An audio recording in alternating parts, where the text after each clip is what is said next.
And David, how do you feel about Kanye as a designer and coming from the world of music? It's not a news story where we have a musician who wants to become a fashion designer. That's a tale as old as time. But what's interesting about Kanye, he had really bad reviews in Paris. He was humbled. He was like, oh my goodness, I need to like really study this. I need to take this seriously. But now we have his collection for Adidas. And he's very futuristic, and he's like, this is how people are going to dress, this is very now. I actually enjoyed it. I love the Yeezys, his Adidas shoes, and I was like, oh my goodness, like these are actually something that really parlays into my generation. But what's different about his Adidas sneakers than somebody else's?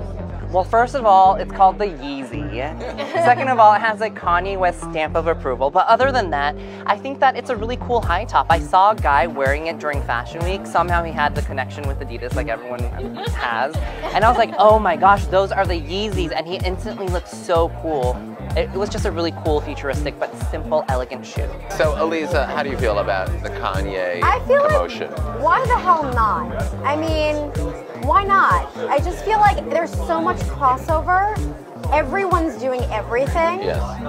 Why not? He can do it, and you know, he's playing. So let me ask you this: so you worked for Donna Karan when she was still really woven into the company. So Donna is considered one of the most important American designers of the last 30 years of this century, for sure, and the latter part of the last century. So she's a real true blue designer whose passion really pointed her into fashion, not into celebrity. She became a celebrity. So how do you feel about the distinct difference, or how do you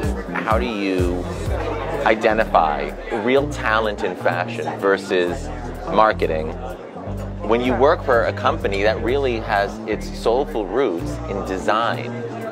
Well, anyone who's ever seen Donna drape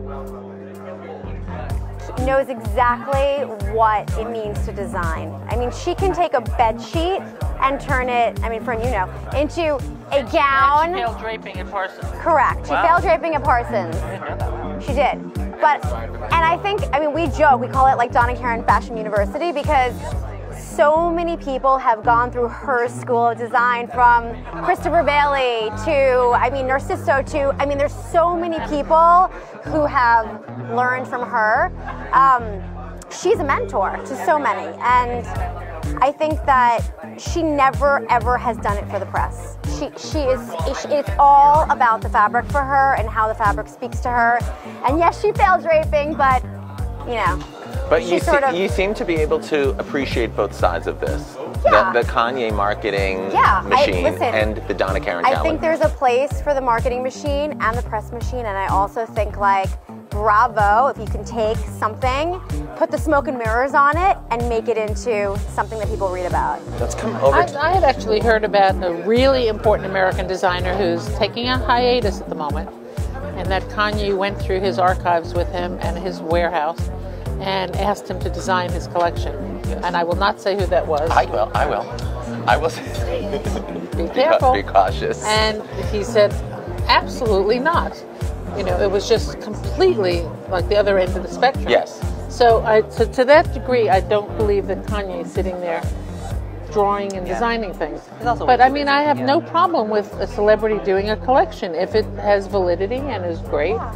I mean, people like Victoria Beckham and the Row started out as celebrities, and they have really transmorphed into being designers before they're celebrities. Very seriously. They really take the craft.